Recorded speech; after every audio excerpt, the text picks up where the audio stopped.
की है, जहां उनके ऊपर मानहानि का मुकदमा जो है वो दर्ज किया गया है, जिसकी तस्वीरें लोगों के सामने आई हैं। तो हर कोई रंजन गोगोई के उन विवादित बयानों को, उन विवादित फैसलों को देश के सामने रख रहा है, जो उन्होंने देश की जनता के साथ अन्याय किया है।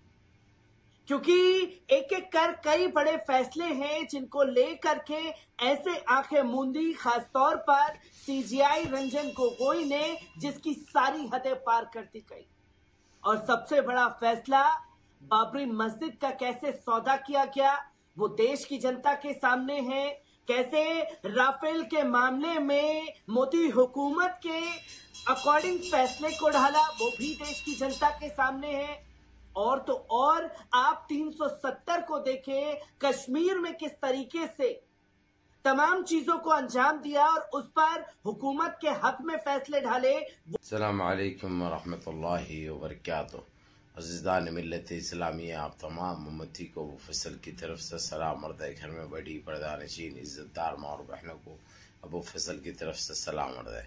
बहर के बहरहाल अल्लाह से उम्मीद है आप लोग खैरियत से होंगे, अल्लाह की हिफाजत में होंगे।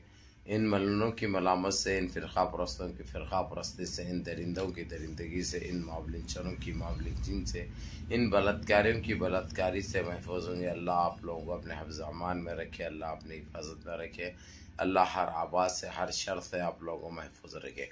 बहर के बहरहाल मेरे अजीज़ दोस्तों, मेरे भाइयों, देश के हालात से तो आप लोग वाकिफ़ है और देश के बाहर के हालात से भी आप लोग बजा वाकिफ़ है। लेकिन देश का ही अब जिस हालात से जो नए चीफ जस्टिस सीजीआई चंद्रचूड़, जो इनको आरएसएस को मैनेज नहीं हुए, बीजेपी को मैनेज नहीं हुए, अब ये लोगों के खाकी चड्डे फाड़ रहे हैं उन्होंने। जो अभी तक देश में जो इन 14 साल में जो दिए है, हर चीज़ का हिसाब दिया जा रहा। ये रही गवर्नमेंट की बात। दूसरी चीज़ में आप लोगों को बता दूं, जो सन्यासी के हाथ धो के पीछे पड़े हैं, बहुत बुरी तरीके से रात में फिर उठा के इसको लेके जाया गया। अभी तक छोड़े या नहीं छोड़े, खैर उसके ऊपर वो मालूम करके वीडियो बनाएंगे। लेकिन आप लोगों को ये बता दूं, एक नापिकार, एक कटला, एक आरएसएस का चट्टा, एक आतंकी साले ने अपने, जब जस्टिस था वो सुप्रीम कोर्ट का, अपने गलत फैसलों से, गलत सोच से बड़ा नाम रखता था। और ये भाजपा उसको, आरएसएस उसको इतना पैसा देती थी, वो भी साफ हो गया कि 2000 करोड़ रुपए भी दिए उसको। हालांकि राज्यसभा का मेंबर भी बना उन्हें, गवर्नर भी बनाए उसको, यानी हर चीज़ से नवाजा गया जब वो रिटायर हुआ। लेकिन अब उसका भी हिसाब किताब चल रहा, उसका मामला भी होगा।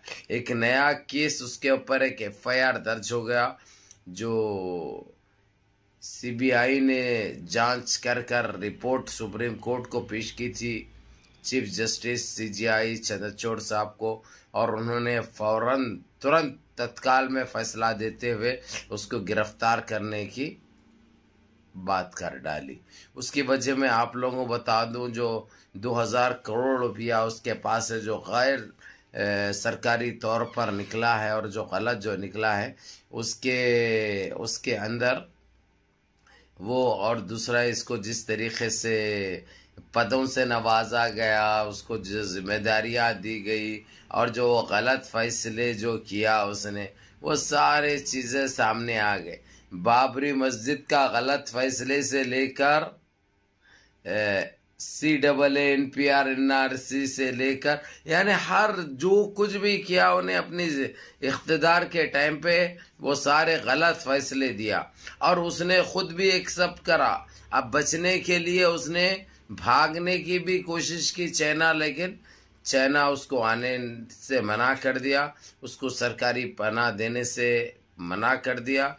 जिस तरीके से चाइना ने मना किया, क्योंकि ये आया भी चाइना से था, क्योंकि इसकी सूरत भी वही दिख रही, वहाँ के कीड़ा दिख रहा है, गटरी कीड़ा, जो हमारे साथ, हमारी बाबरी मस्जिद के साथ जो करा था गलत फैसला इन्हें, अब इसको भुगतना पड़ रहा। अब हमारी बाबरी मस्जिद तो वापस आएगी, हर हाल में आएगी, उसके बगैर कुछ भी नहीं चल सकता। लेकिन उससे पहले इन आतंकियों को, इन पापियों को अंजाम तक पहुंचाना बहुत ज़रूरी होगा। और चीफ जस्टिस सीजीआई चंद्रचूड़ साहब ने उमा भारती का और LK आडवाणी, कल्याण सिंह, हालांकि ये लोग तो आधे गटर में जा चुके हैं, इनके पावा क्या, इनका यहाँ तक का हिस्सा जा चुका है, ये लोग कभी भी दम तोड़ सकते। लेकिन फिर भी चंद्रचूड़ साहब ने साफ कह दिया कि इनको भी गिरफ्तार करो, चाहे ये लोग हॉस्पिटल में रहे, अगर से तो वह हॉस्पिटल के अगर से सीरियस इनो गटर में मिलने वाले हैं तो उसकी रिपोर्ट चाहिए कोर्ट को। अब यानी कोई बचने और बचाने का सवाल ही पैदा नहीं होता भाई।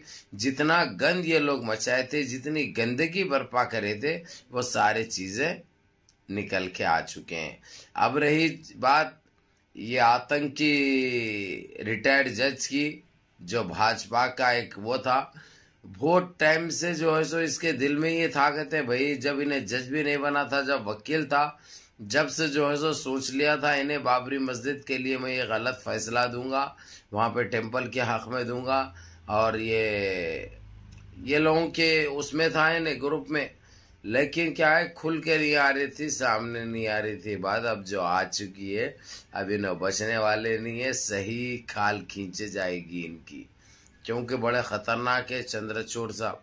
जब पूरी RSS को एक अकेला मर्द संभाले हुआ है, तो ये लोगों की तो औकात ही कुछ नहीं है, और कोई उनके पास माफ़ी नहीं है। ऐसे चिंदी चोरों को सिर्फ सज़ा है, और सज़ा कड़ी से कड़ी, सख्त से सख्त। और उसने, उस पापी ने, उस आतंकी, उस ढोंगी ने इतने गलत फैसले किया भाई, जो कि सारी दुनिया हैरान हो गई। सारी दुनिया ये सोचने पे मजबूर हो गई कि ये क्या हो रहा है भारत में। आप 370 मामला ले लो कश्मीर का, आप कौन सा भी ऐसा ले लो, खाली ये लोग सुप्रीम कोर्ट को ले जाने की देरी थी, वहां पे वो चीज इनके मन मुताबिक पास भी हो जा रही, कानून भी डिक्लेयर हो जा रहा। यानी पूरी एक साजिश के तहत ये लोगों का एक बहुत बड़ा एक वो था, जो हमारे देश भी बच गया, तकरीबन बच गया ही कहूँगा मैं, क्योंकि जब ऐसे जस्टिस आ जाते हैं चंद्रचूड़ साहब के वैसे, तो महफूज तो होना लगभग तय है। और सारा मुसलमान देश का अपने देश से बहुत मोहब्बत करता है, और अल्लाह को गिड़गिड़ा के राज़ी रखता है, ताकि हमारे देश में अमन व अमान और एकजहती बनी रहे, हमारे देश के हालात अच्छे रहे। जिस तरीक़े से इन्होंने जो बेरोज़गारी, महंगाई जो दी है देशवासियों को, देशवासी कभी फरामोश नहीं करेंगे। इनका अंजाम तो बहुत भयानक होने वाला है।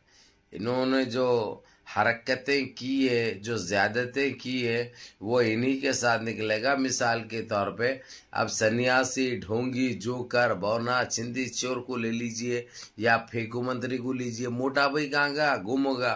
अरे अन्ना हजारे कहाँ गया भाई, दो दिन को जंतर मंतर पर बैठता था, बड़ा इंसाफ पसंद आदमी था, बड़ी टोपी पे लेके जो है सो खदगिड्डा इतना बोना, अब कहाँ का जमीन खा गई या गटर निकल गया, उसको गटर में बह गया है क्या, अब बिल्कुल नजर नहीं आ रहा, ना कोई चीज के लिए बोल रहा। क्यों? उनके लोग थे ये, उनके कहने पे, उनकी हिदायत पे, उनकी उसमें काम कर रहे थे वो, तो अब नजर कहाँ से आएंगे? अपना आवाम से कुछ लेना देना है इनको, ना देश से कोई लेना देना है, क्योंकि इनके मकसद में, इनके इरादों में इन्हों कामयाब हो गए वो टाइम पे, कांग्रेस के टाइम पे। क्योंकि जो गंद मचाया, जो गंद बर्पा किया, गायब हो गया भाई। अन्ना हजारे कहते, अन्ना हजारे कहाँ गया रे, कहाँ गया तू रे, तेरा भी हिसाब। ये जो हमारे बाबरी मस्जिद का गलत फैसला दिया था, उसका साथ जो होगा ना, ढोंगी, सन्यासी, जोकर, पौने के साथ भी, तेरे साथ भी, सबका एक एक का नंबर आ रहा भाई। अब जिस तरीके से सन्यासी, जोकर, बोने की जी में दम कर दिए हुए हैं, समझे ना, इन्हें गटर में जाके ख़त्म हो जाऊंगा, गटर में मिल जाऊंगा बोल के सोच रहा, उतना परेशान करे हुए हम लोग क्या है इन चीज़ों पे तवज्जो नहीं देते, क्योंकि हम सच्चाई से बहुत दूर रहते। क्योंकि अभी तक हम गोदी मीडिया को फॉलो करते थे, गोदी मीडिया को, जलील मीडिया को, चिंदी मीडिया को, फालतू मीडिया को, उन चीज़ों के ऊपर हम हमारा वक्त बर्बाद करते थे। लेकिन अब अबू फैसल मीडिया है जो आप लोगों को सच्चाई दिखा रहे हैं, हकीकत दिखा रहे हैं, और क्या हो रहा है इनके साथ। इनके पर्दे फाश हो रहे हैं, इनके चेहरे बेनकाब हो रहे हैं, जो इनकी औकात है जो इनको दिखाई जा रही है। खैर 100 बातों की एक बात, मैं मुद्दे पे आता हूँ फिर पलट कर। अभी जिस तरीके से CJI चंद्रचूड़ साहब चीफ जस्टिस ने जो बाबरी मस्जिद के साथ और 370 के फैसलों को जो इसने गलत किया था, जो अयोध्या में जो टेंपल की इजाज़त दिया था, वो सारे फैसले गलत है बता दिए उन्होंने। क्योंकि इन्हें खुद अपने मुंह से ये चीज़ एक्सेप्ट भी कर लिया, कबूल भी लिया कि मेरे को, लेकिन इन्हें क्या बोला कि मेरे को डराए धमकाए, मैं डर गया था अपनी जान के उस पर, जबकि इन्हें 2000 करोड़ रुपए में सौदा कराऊँ ये गलत फैसला देने का। बहर के मुनज़्ज़म रहिए, मुत्तहिद रहिए, अपनी सफ़ों में इत्तेहाद बरकरार रखिए, नमाज़ों की पाबंदी करिए, माँ बाप की खिदमत करिए, बड़ों के अहकाम पे अमल करिए, और अपने इस भाई को भी दुआओं में याद रखिए। अस्सलाम वालेकुम।